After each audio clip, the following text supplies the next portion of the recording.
The prairie was silent until a half-naked man collapsed in front of a lonely widow's ranch. Blood ran down his hip, staining the dry grass.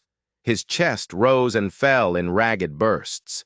His lips cracked open with a single, desperate whisper. "Take it off." Evelyn Harper froze. She was only 39, a woman still wearing the shadow of her husband's fresh grave. The whole town had watched her bury him, and now they watched her, waiting for her to break. Another man lay at her door, a stranger, scarred and bleeding out fast. If she dragged him inside, the whispers would turn into a roar. If she left him to die, the silence in her cabin would become another ghost. Her hands trembled. Shame on one side, mercy on the other. The cabin stood on the edge of everything. Neighbors had warned her that a woman alone was an invitation to trouble, and now trouble was bleeding on her doorstep. She knelt down, her heart pounding against her ribs. The man's eyes met hers. They were dark, filled with a pain so deep it looked like an abyss. But there was something else in them, too. A plea. He had no gun, only blood soaking through his trousers. "Take it off," he breathed again, the words barely there. And then she understood. He didn't want her. He wanted the cloth, a strip of it to press against the wound before his life poured out into the dirt. Her fingers hovered over his belt. No one had touched her in months, not since the coffin lid closed and left her nights colder than the desert wind. A fire of shame burned in her cheeks. She could already feel the town's judgment, sharp and heavy. What would they say if they saw her tending to a stranger's bare flesh? The choice was a weight, heavier than any stone. She glanced at the horizon. The sun was a smear of gold and blood. Coyotes howled in the distance, their cries like mocking laughter. The man groaned, his hand clutching his side. Time was running out. Evelyn clenched her jaw. Turn her back, and she'd live with his ghost. Help him, and she'd live with the town's hatred. Her fingers closed around the sewing shears in her apron pocket. She brought them down to his hip and sliced through the fabric in one swift, decisive motion. The sight of torn skin and dark, flowing blood made her gasp. The man shuddered, but his gaze never left her face. There was no shame in his eyes, only trust. But when the cloth fell away, she saw it. It wasn't just a bullet wound. Right next to the ragged hole in his flesh, seared into his skin, was a brand, an intricate, coiled serpent eating its own tail. It was a symbol she had never seen before, but it felt ancient and dangerous. Suddenly, this wasn't just a drifter with a bullet in him. This was something else entirely. Evelyn pressed the cloth hard against the wound, her hands finally steady. She had made her choice. But as she dragged the heavy, unconscious man inside her home, she realized she hadn't just invited a stranger in.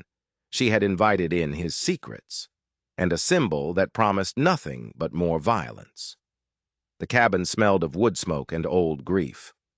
She laid him on her late husband's bed, the irony a bitter pill in her throat. The man, whose name she would learn was Jack Callahan, tossed and turned in a fevered sleep. The brand on his hip seemed to pulse in the flickering lamplight. It was a question burned into his skin, a question she was now a part of. The peace didn't last. It never did. The next day, Roy Harper came knocking. Roy was her late husband's brother, and he never brought kindness. He only brought trouble, wrapped in a greasy smile. Evelyn opened the door just a crack, trying to block his view. "Heard you had some company?" Roy sneered, his eyes scanning the dark corners of the cabin. "Gossip travels fast in Dry Creek." His gaze slid past her shoulder toward the bed. Evelyn's heart hammered against her chest. Jack was weak, but he was awake, listening. "Just a lonely widow, Roy," she said, her voice tight. "Same as yesterday." "Lonely widows get themselves into trouble," he said, the smell of cheap whiskey on his breath. "The town's already talking, saying you need a man to look after you, and I'm the only family you've got left." He tried to push his way inside. Evelyn stood her ground, her small frame a stubborn rock in the doorway. "Leave, Roy." He laughed, a cruel, ugly sound. "Fine, but a word of advice. Some men bring nothing but ruin." His eyes flicked one last time toward the bed, and then he was gone. But as the door closed, Evelyn saw his face change. The sneer had vanished, replaced by a flicker of something else, recognition, and cold, stark fear. He hadn't just been looking at a man in her bed. He had seen the brand. Evelyn turned back to the room, her hands shaking. Jack was watching her, his expression grim. "He saw it, didn't he?" Jack's voice was a low rasp. She could only nod. "Then he knows who I am," Jack said, and the words hung in the air like a death sentence. "And he knows why I'm here." Suddenly, Roy wasn't just a greedy brother-in-law. He was a part of this, a part of the serpent, a part of the violence that had found its way to her door. The whispers in town were no longer just gossip. They were a warning. The danger wasn't just coming for Jack anymore. It was coming for her, too. That night, Evelyn couldn't sleep. The fire crackled, casting long dancing shadows on the walls. Jack drifted in and out of consciousness, his breath shallow. Every creak of the floorboards, every gust of wind outside, sounded like footsteps. Roy knew. That one fact changed everything. The next morning, the whispers had found their teeth. When Evelyn went to the well for water, the other women turned their backs on her, their muttered words sharp as broken glass. At the mercantile, the storekeeper who had known her for 20 years suddenly couldn't meet her eye. They weren't just judging her anymore. They were afraid of her. When she returned, Jack was sitting up, his face pale but his eyes clear. "This town," he said, his voice stronger now. "They're not just whispering about you taking in a stranger." "No," Evelyn said, her voice hollow. "They're whispering about him." Jack nodded slowly. "The brand, the serpent. It's the mark of the Red River Syndicate." The name meant nothing to Evelyn, but the way he said it sent a chill down her spine. "They're not just ranchers or outlaws," Jack explained, his gaze fixed on the cabin's single window, as if watching for ghosts. "They own everything in this territory. The cattle trails, the silver mines, even the law. They buy men, they break men, and they bury anyone who gets in their way." He shifted, a pained grimace flashing across his face. "I saw something I wasn't supposed to see," he continued. "A ledger. A book with names, dates, payments, proof of every crime, every bribe, every murder. It's enough to bring the whole syndicate down." Evelyn felt the air leave her lungs. "And they shot you for it."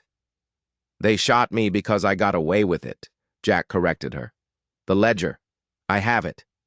He paused, and his next words landed like a physical blow. "Your husband. He's the one who gave it to me." The world tilted. Her husband, Thomas. A simple, quiet rancher. A good man. A man who was now buried in the cold, hard ground. "No," she whispered. "That's not possible. Thomas was. He wouldn't get involved in something like that." "He didn't have a choice," Jack said, his voice softening with a pity she didn't want. "The syndicate owned him. They forced him to move their dirty money, to hide their tracks. But he had a conscience. He couldn't live with it anymore. He was trying to get out. He contacted a federal marshal, my boss. So Jack wasn't an outlaw. He was the law, and her husband, her quiet, gentle Thomas, was a criminal, a man living a double life." "He was supposed to meet me 2 nights ago," Jack said. "Give me the ledger and disappear. But someone tipped off the syndicate. They were waiting for him. And for me." The story clicked into place with horrifying clarity. Her husband's death wasn't an accident. The fall from his horse, the story the sheriff had told her. It was all a lie. They had murdered him. and Roy. Roy wasn't just afraid. He was complicit. He had to be. Why else would he be so terrified of the brand? Roy works for them, Evelyn said, the words tasting like ash. He sold out his own brother. Jack's silence was answer enough. Evelyn stumbled back, sinking into a chair. The entire foundation of her life had crumbled in a matter of minutes. Her grief for her husband was now twisted with a terrible new kind of pain. The pain of betrayal, the whispers of the town, Roy's threats, the brand on Jack's hip. It was all a web, and she was caught in the center of it. The ledger wasn't just a book of names. It was the reason her husband was dead. And now, the syndicate knew it was somewhere on this ranch. They weren't just coming for Jack anymore. They were coming for what Thomas had left behind, and they would tear her home apart, piece by piece, to find it. The cabin no longer felt like a home. It felt like a tomb. Every shadow held a secret, every floorboard a lie. Evelyn looked at the rocking chair where Thomas used to sit, the mantel he had carved, the bed where a stranger now lay healing. Her whole marriage had been a lie. "Where is it?" she asked, her voice flat, devoid of emotion. "The ledger." Thomas was smart, Jack said, pulling himself up straighter, the effort costing him. He knew they'd come looking. He told me he hid it somewhere no one would ever think to look. Somewhere tied to a memory only you would understand. He reached into the tattered remains of his shirt and pulled out a small folded piece of paper. "He gave me this, a clue. He said you'd know what it meant." Evelyn took the paper with a numb hand. On it, in her husband's familiar script, were 3 words: "Where the sun sleeps." The phrase meant nothing. It was just a line from a poem they both liked, a silly romantic phrase they'd say to each other. It was meaningless. Or was it? She racked her brain, pushing past the grief and the betrayal, trying to find the man she thought she knew inside the man she now knew he was. Where the sun sleeps. She thought of sunsets, of evenings by the fire, of the dark corners of the barn. Nothing. "They'll be coming soon," Jack said, his voice pulling her back to the terrifying present. "Roy will have told them I'm here. They won't wait long." Panic began to bubble in her chest. They were trapped. A wounded lawman and a widow against a shadow organization that owned the whole territory. "The sheriff," she started. "He's on their payroll," Jack cut her off. "The preacher, the mayor. Probably half the folks in town who turned their backs on you. They're not just gossips, Evelyn. They're watchdogs. They've been watching you since the day Thomas died." She was surrounded. The entire town was her prison.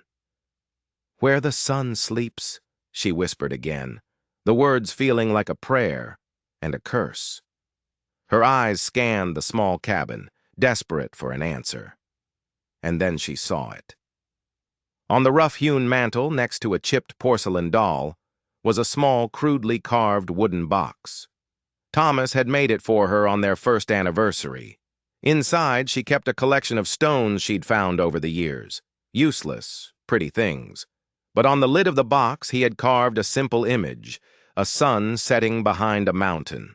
Her breath hitched. She walked to the mantel, her hands trembling as she picked up the box. It was heavier than it should be. The stones inside were light. She fumbled with the latch and lifted the lid. The stones were gone. In their place, wrapped in oilcloth, was a thick, leather-bound book, the ledger. A wave of dizziness washed over her. It had been right here, in plain sight, all this time, a secret hiding inside a memory. Jack let out a long, slow breath. "He trusted you." The words should have been a comfort, but they felt like another betrayal. He trusted her to find the proof of his lies. Just then, a floorboard creaked on the porch outside. It wasn't a loud sound.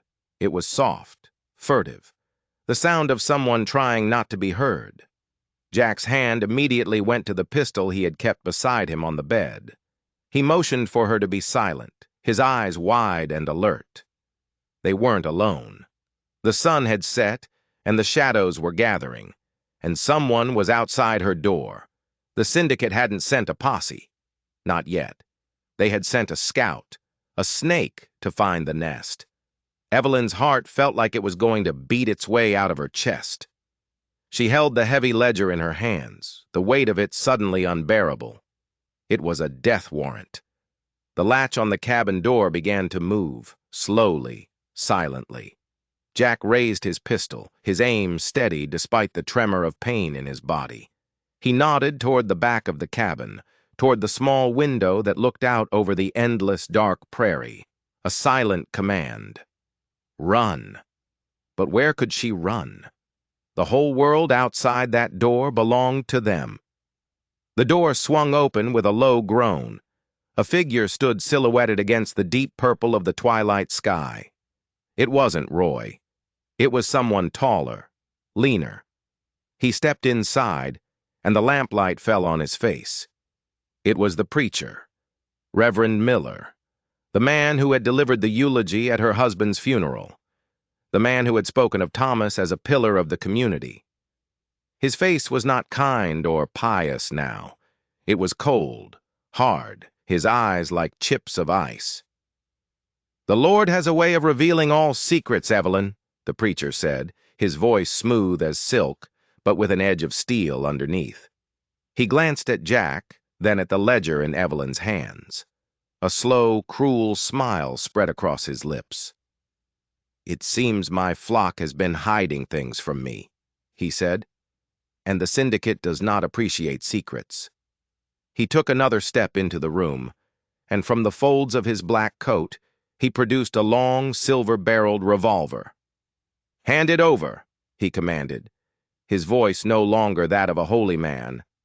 "And I might just pray for your souls before I send you to meet your maker." The mask had fallen. The town's shepherd was one of the syndicate's wolves. Evelyn stood frozen, the ledger clutched to her chest. This man had blessed her home. He had comforted her in her grief. And all of it, every word, had been a lie. "You have no idea what you're involved in, boy," the preacher said, his eyes fixed on Jack. "That book is worth more than this entire town. More than your life. More than hers." Jack didn't flinch. His pistol remained aimed squarely at the preacher's chest. "A man of God shouldn't be spilling blood, Reverend." The preacher laughed, a dry, rattling sound. "God left this prairie a long time ago, son. All that's left here is the syndicate. Now, for the last time, the book." Evelyn's mind raced. They were trapped. A shootout in this small cabin would leave them all dead. But giving him the ledger meant Thomas's death would mean nothing. It meant the syndicate would win. She looked at the ledger in her hands. Then she looked at the fireplace, where the embers still glowed hot. An idea, desperate and insane, sparked in her mind. Before Jack or the preacher could react, she lunged toward the hearth. "No!" the preacher screamed, his composure finally breaking. He fired his pistol. The sound was deafening in the small space. Splinters exploded from the wooden mantel next to Evelyn's head. But she didn't stop. She ripped open the oilcloth and thrust the leather-bound book deep into the glowing red embers. The corners of the pages immediately began to blacken and curl. "You foolish woman!" the preacher shrieked, his face contorted with rage. He lunged for the fireplace, trying to pull the book out of the flames, and in that moment, with the preacher's back turned, Jack fired. The shot was clean. The preacher crumpled to the floor without a sound, a dark stain spreading across the back of his black coat. Silence descended on the cabin, thick and heavy, broken only by the sharp crackle of the burning ledger. Evelyn stared at the fire, her heart pounding. The ink on the pages was turning to smoke. The names, the crimes, the proof. It was all vanishing before her eyes. She had destroyed it. The one thing that could bring them justice. Jack staggered to his feet, clutching his side. "Evelyn! Why?" he gasped, his face a mask of disbelief and pain. "Because he wanted it," she said, her voice shaking but firm. and I would rather see it burn than let them have it. But as she watched the last page curl into ash, a horrifying realization dawned on her. The gunshot. It would have been heard for miles. They had killed the preacher. They had destroyed the ledger. And now the entire town, the entire syndicate would be coming for them. They hadn't escaped the trap. They had just set it on fire. The smoke from the burning ledger filled the cabin, thick with the ghosts of her husband's secrets. Outside in the distance, a dog started to bark. Then another. The town was waking up. "We have to go," Jack said, his voice urgent. He shoved the preacher's body aside with his boot and grabbed a sack from the corner, stuffing it with a few provisions. "Now!" Evelyn stared at the embers, at the ashes that were once the syndicate's downfall. What had she done? In one impulsive act of defiance, she had destroyed their only leverage. "Where do we go?" she asked, her voice hollow. "They own everything. They own the whole territory." "They don't own the mountains," Jack said, grabbing her arm and pulling her toward the back door. "Not yet. We can lose them in the high country. But we have to move before the sheriff gets here with a posse." A posse. They would hunt them like animals. A murderer and his accomplice. The story was already writing itself in her mind. The grieving widow, seduced by an outlaw, who helped him kill a man of God. The town would believe it without question. They wanted to believe it. She grabbed her husband's old rifle from its hooks above the door. The cold, heavy steel was a small comfort. They slipped out the back of the cabin, melting into the deep shadows of the night. The prairie stretched out before them, vast and empty under a blanket of stars. It had never looked so menacing. Behind them, lights were beginning to flicker on in the windows of Dry Creek. Shouts echoed on the still night air. They had a head start, but it wouldn't be enough. They ran. Evelyn, who hadn't run in years, found a strength she didn't know she possessed. Adrenaline and terror were a potent fuel. Jack limped beside her, his breath coming in ragged gasps, but he never slowed. For hours, they moved through the darkness, the sounds of the town slowly fading behind them. They were heading for the jagged peaks of the Dragoon Mountains, a dark silhouette against the horizon. Just before dawn, as the sky began to lighten in the east, Jack stumbled and fell. "I can't," he gasped, clutching his side. The wound had reopened. A fresh, dark stain was spreading across his shirt. "You go on. I'll hold them off." Evelyn knelt beside him. His face was pale and slick with sweat in the pre-dawn light. He was fading fast. "No," she said, her voice fierce. "I'm not leaving you." "They'll kill you," he insisted.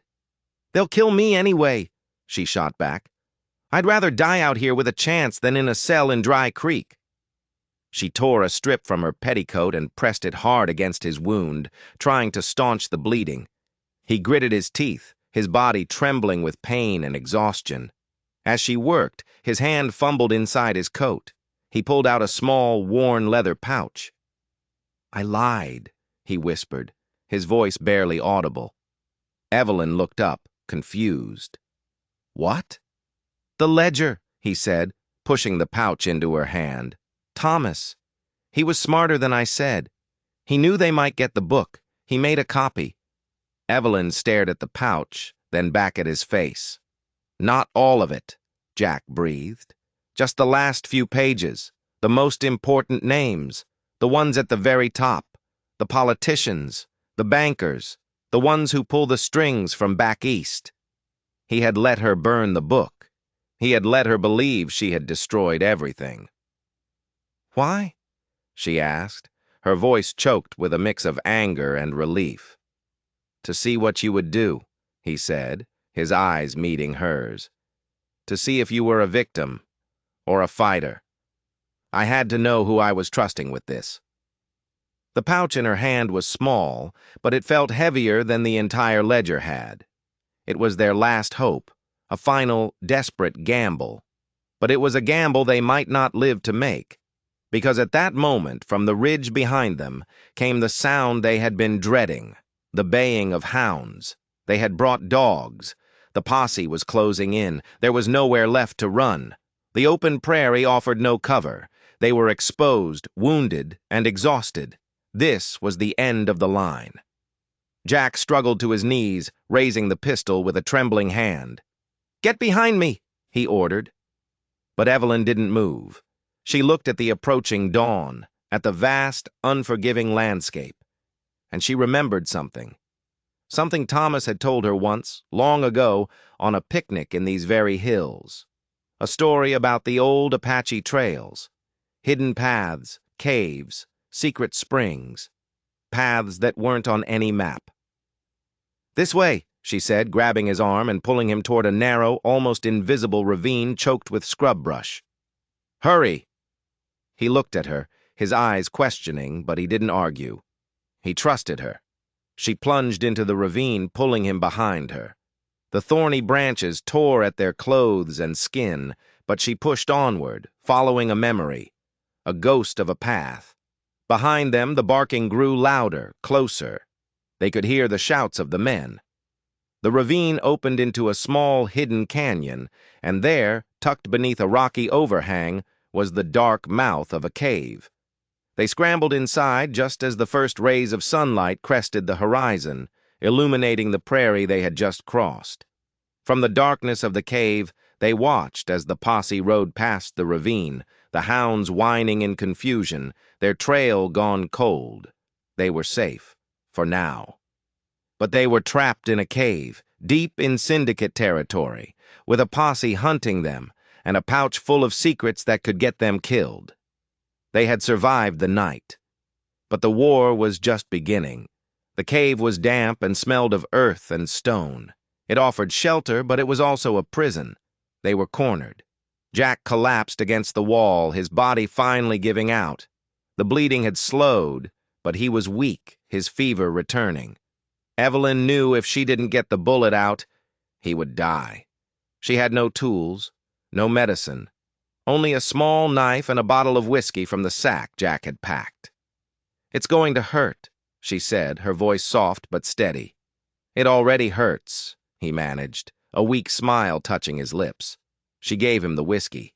He took a long swallow, then poured the rest over her knife and the wound.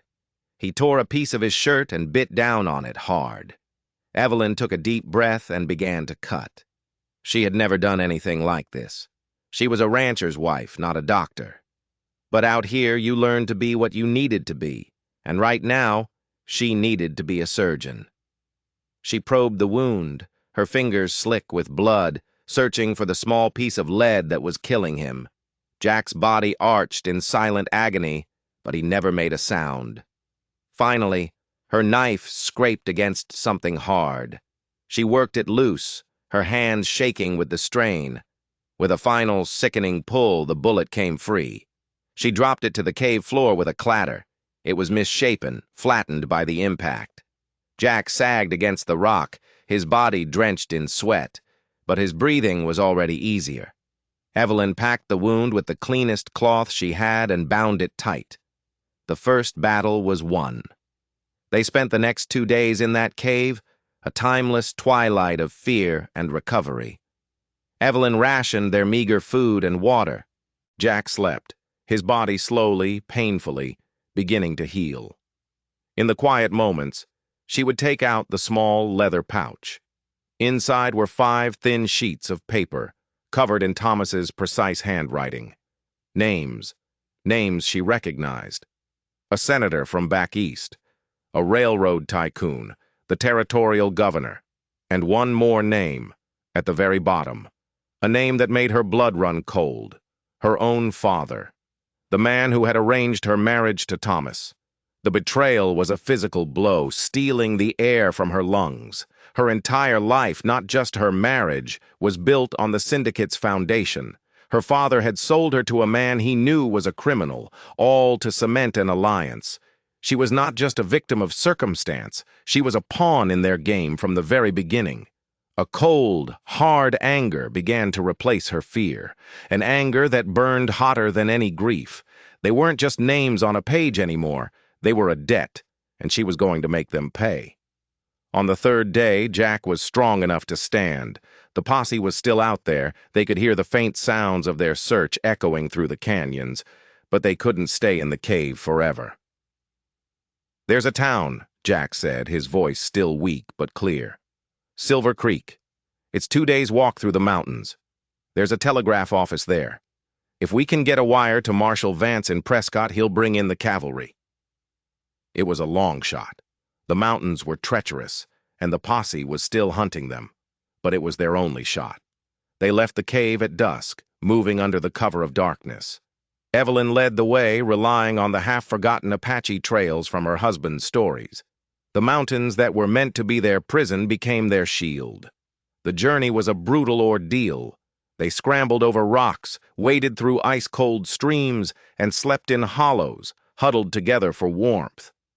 Jack's strength slowly returned. And as they traveled, a strange bond formed between them, forged in shared pain and a desperate hope for survival. They didn't talk much. They didn't have to. They had seen the truth in each other's eyes. Late on the second night, they saw it. The faint, flickering lights of Silver Creek, nestled in a valley below. Hope, bright and fierce, surged through Evelyn's veins. They were going to make it. But as they got closer, something felt wrong. The town was too quiet. There were too many men on the streets, all of them armed, all of them watching. They weren't syndicate enforcers. They looked different, harder. They found a spot on the ridge overlooking the town and watched. They saw a man come out of the saloon. He was tall, with a silver star pinned to his chest. It was Sheriff Brody from Dry Creek. With him was Roy Harper. They hadn't just sent a posse. They had taken the town. They had cut off the telegraph, locked down the roads. They knew. They knew Jack and Evelyn would head for Silver Creek. They had been waiting for them. The entire territory was a trap. Evelyn felt a wave of despair so powerful, it almost brought her to her knees. They had come so far, fought so hard, only to walk right into the lion's den. "It's over," she whispered. Jack stared down at the town, his face grim. "No," he said, his voice low and hard. "It's not over." He looked at her, his eyes blazing with a desperate fire. "They think we're going to try and sneak in. They're watching the shadows, but they're not watching the front door." "What are you talking about?" "They're expecting hunted animals," he said. "We're not going to give them that. We're going to walk right in." It was insane. It was suicide. "They'll shoot us on sight," Evelyn said. "Maybe," Jack conceded. "But what if we give them a reason not to? What if we change the story?" He took the leather pouch from her. He carefully removed one of the 5 pages, the page with the territorial governor's name on it. He handed it to her. "The town has a newspaper," he said, a wild plan forming in his eyes. "The Silver Creek Chronicle. It's a small one-man operation, but every paper has a printing press." Evelyn stared at him, the sheer audacity of his plan slowly dawning on her. They weren't going to run. They weren't going to hide. They were going to publish the truth. They waited until the darkest hour before dawn, when the town was at its quietest. They moved like ghosts down the mountainside and into the deserted back alleys of Silver Creek. Finding the newspaper office was easy. A small, unassuming building with a sign that read, "The Silver Creek Chronicle." The lock was old and weak. Jack broke it with one sharp kick. The office smelled of ink and old paper. In the center of the room stood a massive iron printing press. A lamp was still burning low on a desk in the corner. An old man with ink-stained fingers and a green visor was slumped over, asleep. Jack gently shook him awake. The old man, whose name was Abernathy, looked up, his eyes wide with fear at the sight of 2 armed, disheveled strangers. "Please," he stammered, "I don't have any money." "We don't want your money," Evelyn said, her voice surprisingly calm. "We want your press." She laid the single sheet of paper on the desk in front of him. Abernathy read it. His eyes grew wider. He read it again. He looked from the paper to their faces, a dawning understanding on his own. "This is," he whispered, "this is dynamite." "It's the truth," Jack said, "and the people of this territory deserve to know who's really running things. Will you help us?" The old man was terrified. Evelyn could see it in the way his hands trembled. If he did this, the syndicate would destroy him. But she could also see something else in his eyes. The spark of a newsman who had just been handed the story of a lifetime. He looked at the paper one more time, then he nodded. "Get the door barred," he said, his voice suddenly full of purpose. "We don't have much time." For the next 2 hours, they worked in a frantic, whispered haste. Abernathy showed Evelyn how to set the type, her nimble fingers quickly learning the craft. Jack stood guard at the door, his pistol ready. They weren't just printing the names from the list. They were telling the whole story. The murder of Thomas Harper, the attack on a federal agent, the corruption of the Dry Creek sheriff, the truth about the Red River Syndicate. It was all there, in stark black ink. As the first hint of dawn touched the sky, the press began to run. The rhythmic clank and whir of the machine was the most beautiful sound Evelyn had ever heard. It was the sound of a reckoning.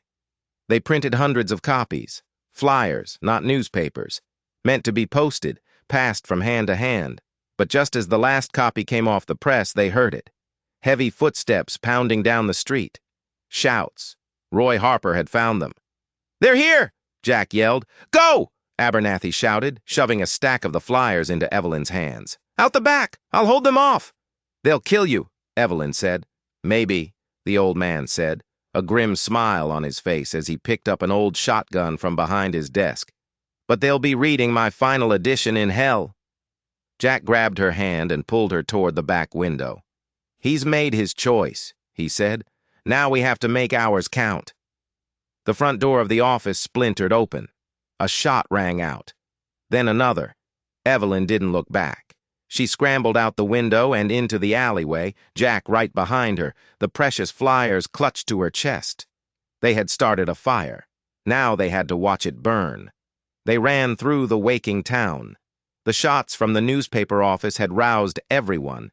People were coming out of their homes, their faces full of fear and confusion.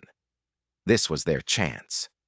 As they ran, Evelyn began to shove the flyers into people's hands. She tacked them to the walls of the saloon, the mercantile, the church.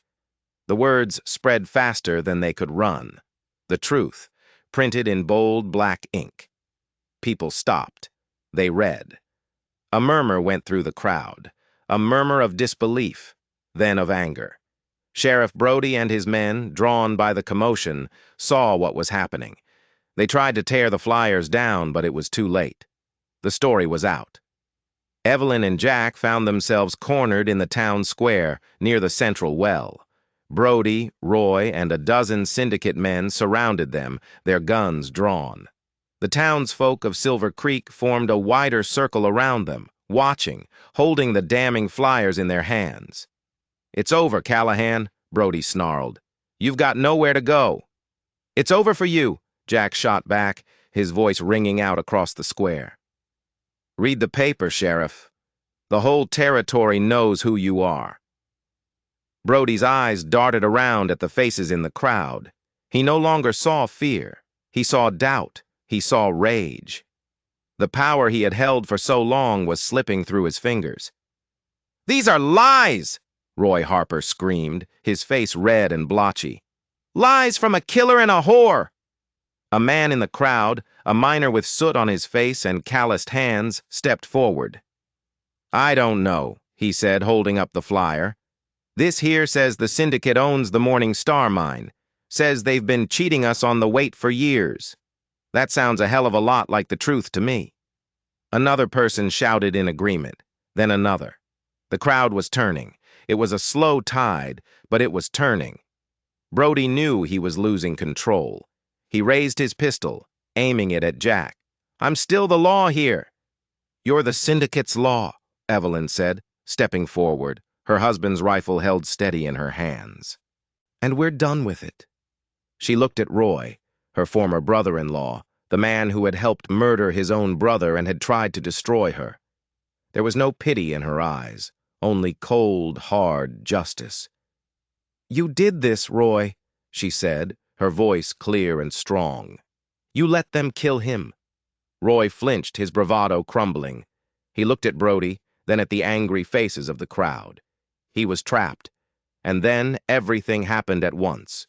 Roy, in a final desperate act of self-preservation, turned his gun on Sheriff Brody. "It was him!" he screamed. "He made me do it!" Brody, stunned by the betrayal, fired his own weapon. Both men went down in a spray of blood and dust. The syndicate men, their leaders dead, hesitated. And in that moment of hesitation, the miners, the ranchers, the people of Silver Creek surged forward. They were no longer a crowd. They were a mob. They fell upon the remaining syndicate men with fists and tools and a righteous fury that had been simmering for years. The fight was short and brutal. When the dust settled, Evelyn and Jack were still standing. The syndicate's power in Silver Creek was broken. They had won. In the aftermath, the telegraph line was opened. A wire was sent. A week later, Marshal Vance arrived with a dozen federal deputies. Armed with the rest of the pages from Thomas's ledger, they began to dismantle the Red River Syndicate piece by piece, from the governor's mansion to the back rooms of the saloons. Evelyn Harper returned to her ranch. The whispers in Dry Creek had been replaced by a stunned, respectful silence.